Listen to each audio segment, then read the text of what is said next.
There's a fundamental difference between searching for information and searching for knowledge. Knowledge is very personal. It's based on judgment, experience, intuition. It's a lot of humanness in knowledge. And so to get good knowledge, you have to engage with the AI at a deeper level. This is Impact Point, where we cut through the noise and get to the point. And here are your hosts, Nalima Grover and Marcia Grodnicki. Welcome to Q2 Impact Point. I'm Marcia Grodnicki. I'm Nalima Grover. And today we have an incredible guest on the show. I'm actually going to let Nalima introduce him for special reason. Nalima? Yes, thank you, Marcia. Dr. Varun Grover is an endowed chair and a distinguished professor at the University of Arkansas who's written a lot about AI and humanity, but is also a leader in information systems and AI. We are very delighted to have you today, Varun. And also, he happens to be my brother, the smart one in the family, of course. So over to you guys. I'm so interested in AI and its evolution and where it's going. But I also am so interested in human behavior. I'm a social scientist. I've been a therapist before and working in an organization that specializes in change management, organizational development, and adaptive management in this particular moment in time has just been absolutely captivating for me. And so I'm so excited to have you on the show. And my first question for you is, what inspired you to write about benchmark inversion when it comes to AI? And how do you define this concept for non-technical listeners? Great. Well, thank you. Thank you, Marcia. Thank you, Neelima. I'm delighted to be here. So I've been kind of dabbling in AI for several years. The term AI has been used for dozens of years. The earlier AI was very different from today's AI in the sense that, it was more programmed, but now we have data and AI has processing capacity to actually dig out patterns. And that has been a game changer. So we have seen progress in AI over the years, particularly since the advent of ChatGPT, which was 2022, I think the end of 2022. And the technology has been improving in leaps and bounds, and we've all been amazed by it. At this point, we're getting to a point where we consistently benchmark AI with respect to human performance, because we always say, humans are the ideal. And how do we improve technology to make it comparable to humans?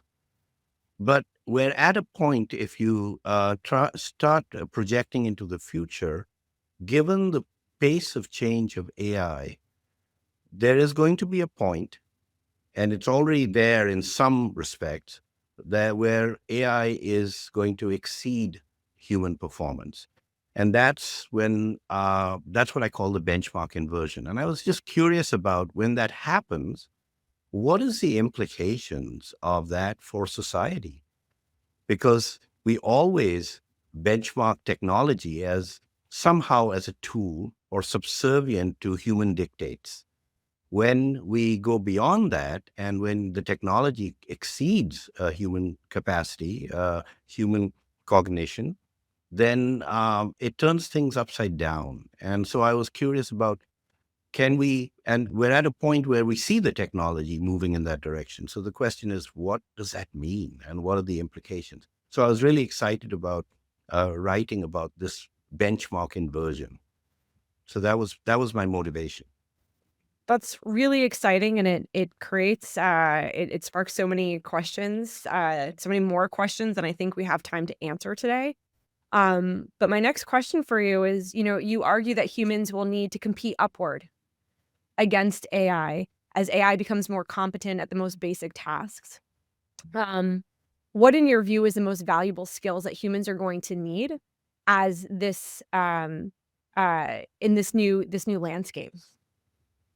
So technology has been very good at processing data and in terms of scalability, the idea of scaling and processing capacity. Humans have been relatively unique on the concept of empathy and judgment.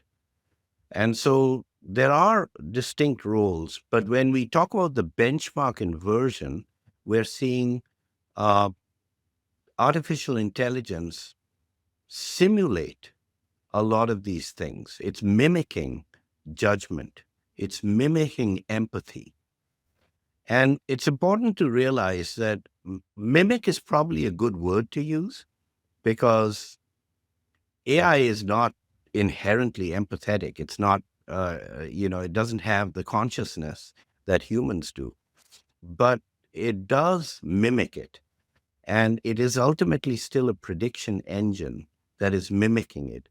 And the danger that we face around this concept of the benchmark inversion is when we mistake mimicry for mastery. And when we think that, this is actually a master, it actually owns a domain and it can do things that are typically r- consistent with what a human master would do, then that's the danger where we screw up the benchmark inversion. So we have to recognize that the role of humans and AI are still going to be somewhat distinct.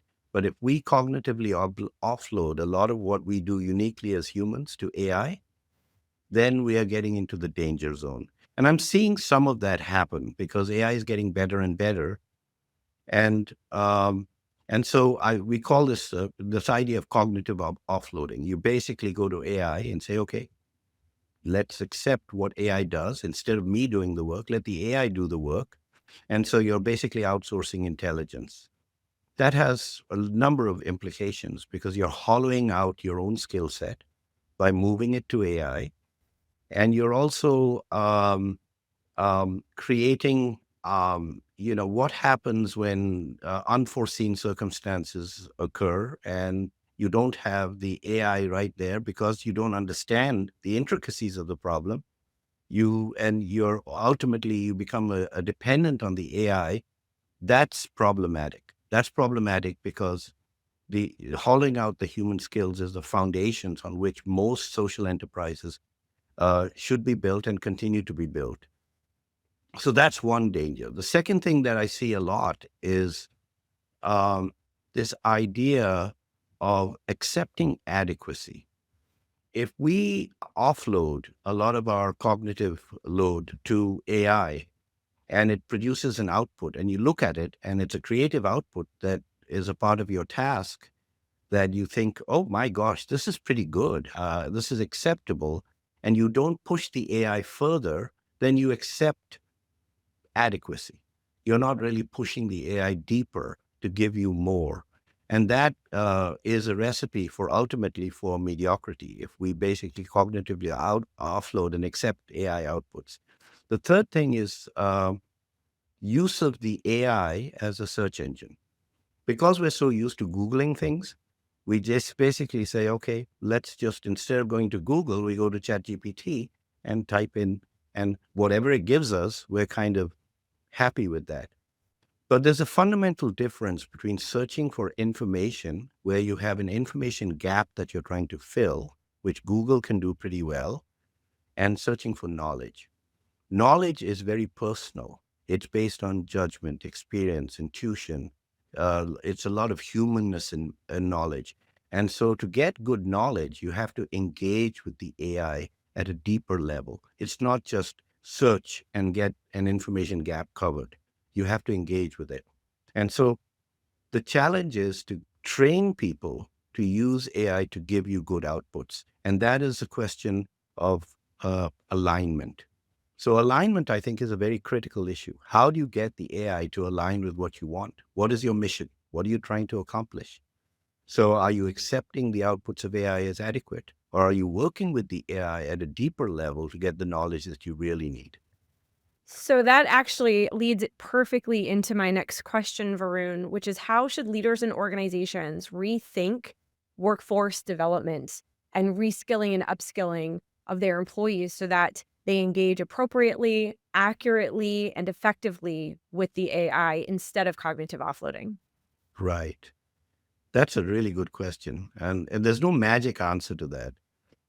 What I can say is that the low hanging fruit with AI is to throw it into the organization, whatever unit you're dealing with, and let people use the AI tools and let them figure out their own creative outputs and see how it helps their jobs. That's not really a recipe for success. Um, Everyone can do that. You can give people tools. The question is, if you if you throw tools at people without integrating it into their work processes, how they actually do their job, um, you're kind of taking the shortcut.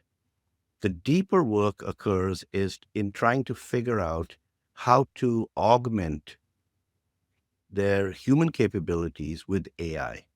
And that requires an analysis of the job, analysis of their processes. So every enterprise has business processes. People are doing certain jobs. These jobs have certain tasks. Certain tasks can be done by the AI better. Certain tasks can be done by humans better. And certain tasks require a human in the loop, some kind of complementary work between the human and the AI. So to truly leverage AI effectively in an organization, you have to do that complementary analysis. Try and understand the job profile, try and understand the business processes, try and do a task analysis, and trying to figure out where do you augment, where do you substitute, and where is that complementarity, and where do you want the critical decision points of the human in the loop? And what should that human role be? Should it be to oversee an AI decision? Should it be a uniquely human decision? Should it be an evaluation or authentication of AI outputs? So there are different roles that humans can play, but those roles need to be analyzed. And so and this is happening in companies too, a lot of private enterprises, along with, I'm sure, a lot of business, government enterprises too. The low hanging fruit is to replace humans because you're always benchmarking with human capabilities. So substitution is kind of like the name of the game. That's a low hanging fruit. That's where you get the cost cutting. And for businesses, that affects the bottom line. So, but when you substitute humans with AI, you're not innovating at all. There's no innovation taking place. You're automating. Automating is not innovation. It's when you augment, that's when you get the innovation. So substitution and automation affects the cost side of the equation. But in terms of innovation and the benefit and the revenue side of a private company, that is affected by augmentation. So as leaders, there has to be a conscious thought process. Rather than throwing the tools on people, rather than just automating existing processes, you have to think about how to effectively augment. If you automate a mess, you're going to get an automated mess.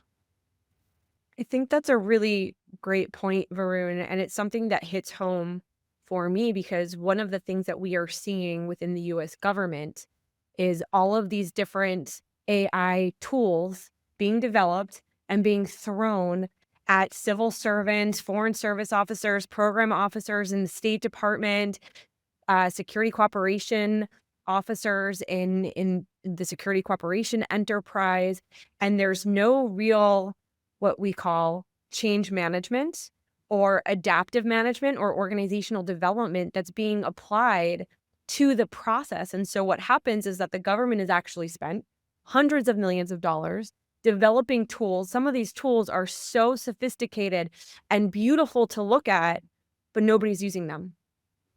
And so, I would love your thoughts on how organizations, how the US government actually can really start to think about this process and where the shift should be and what the shift should be in order to start using change management and organizational development methods, keeping the human in the loop and augmenting instead of automating so that people can begin to innovate.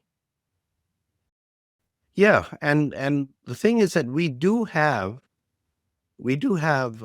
precedent for organizational change. There have been so many major technology revolutions. We've had in the 1990s, we had business process reengineering, which was a massive, let's change business processes, let's gut them, and let's figure out how to leverage technology better. So change management has been in the vocabulary of government and private enterprises for several years. The problem is it's a nice buzzword. Let's do change management, but it's kind of tough to implement because the real change management occurs with the human resource. How do you get people to accept change? People are inherently resistant to change. They don't like change.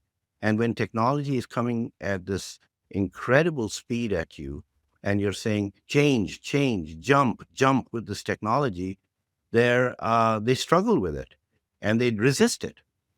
And that's where good leadership plays a major role. Do you have a leader that can inspire you to change? Can you demonstrate through use cases, uh, cases where AI has had a profound impact on the organization? And can that get through to people so they understand? Yes, it can make a difference, and it's not and then can you get them outside this mindset that if I use too much AI, it's going to ultimately replace me, and I don't want to do it. That's a fear that people have. So how do you inspire people to use a technology and not fear it? And that's a fine line. And it comes with inspirational leadership. It comes from demonstrating the effectiveness of use cases. It comes from scaling these cases and convincing people that if they don't do it well, then there's going to be consequences for the organization. Not necessarily them personally, but the organization, which then indirectly affects them personally.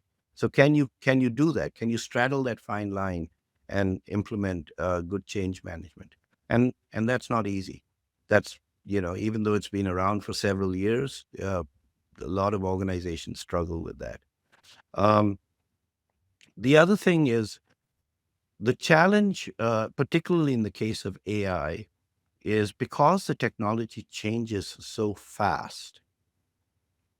It's not a stable technology saying this is what the technology does. Traditionally, when we talked about technologies, they have been largely functional technologies. They do a certain function. They do something, and you can clearly see that it works within this boundary condition. AI is different in the sense that most technologies have been largely functional with very little of what we call affordances. Affordances is action potential that's not designed. AI flips it.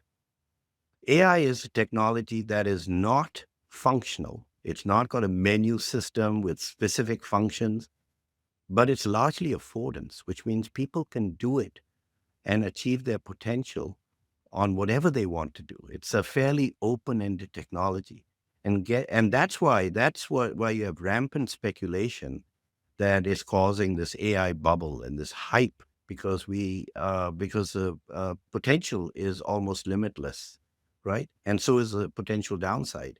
So when you listen to commentators talk about AI as a technology that is mostly affordance and very little function, um, your imagination runs wild, and you have dystopian thoughts, and then you have utopian thoughts saying this is going to save the world or it's going to destroy the world.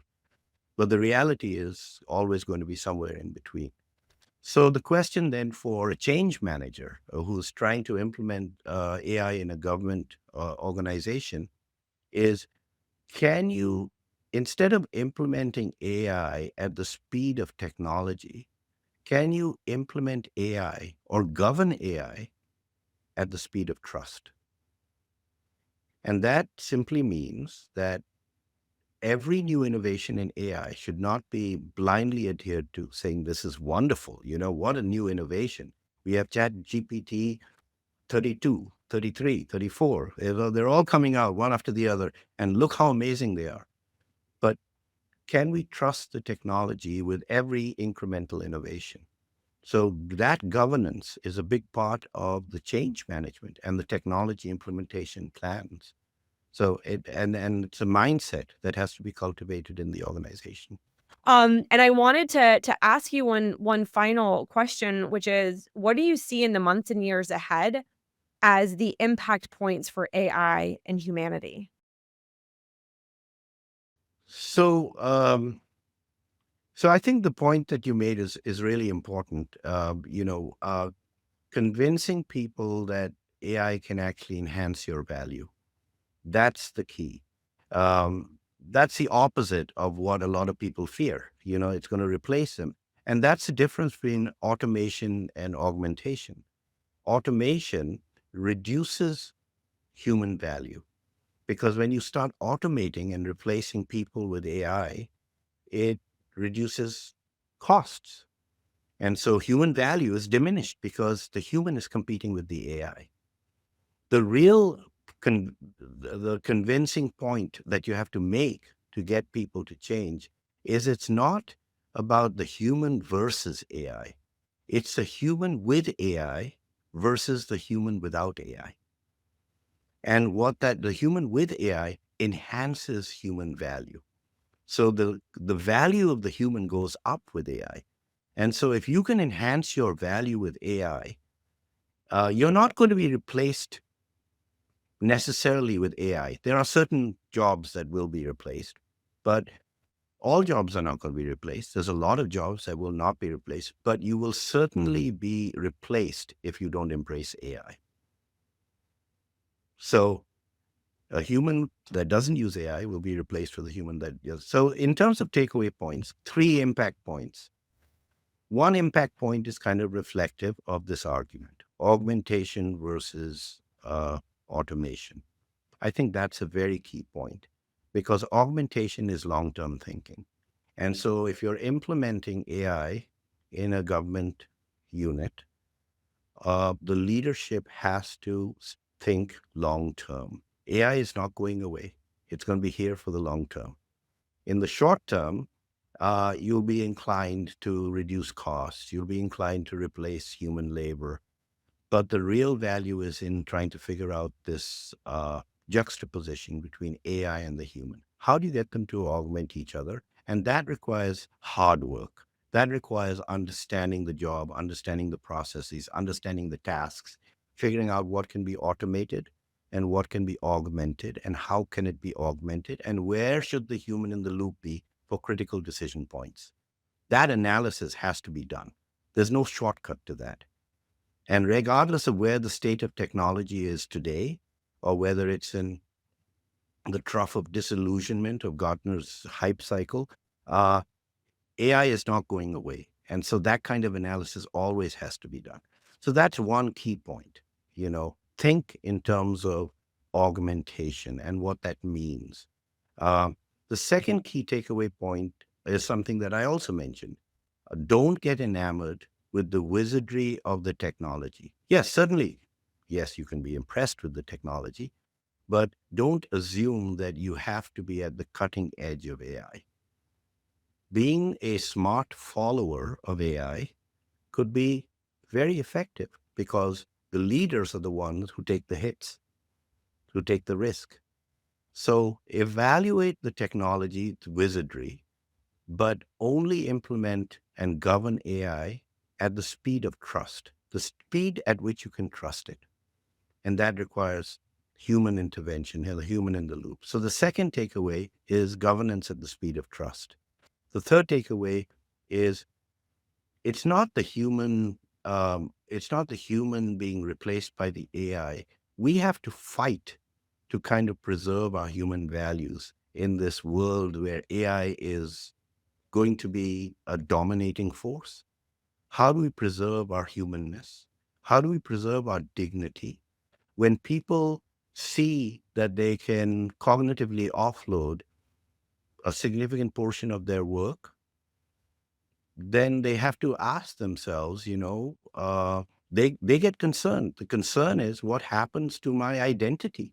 If my identity is tied to my job, my identity is what I feel about myself. Dignity is what other people, how they respect me. What dignity do they give to me?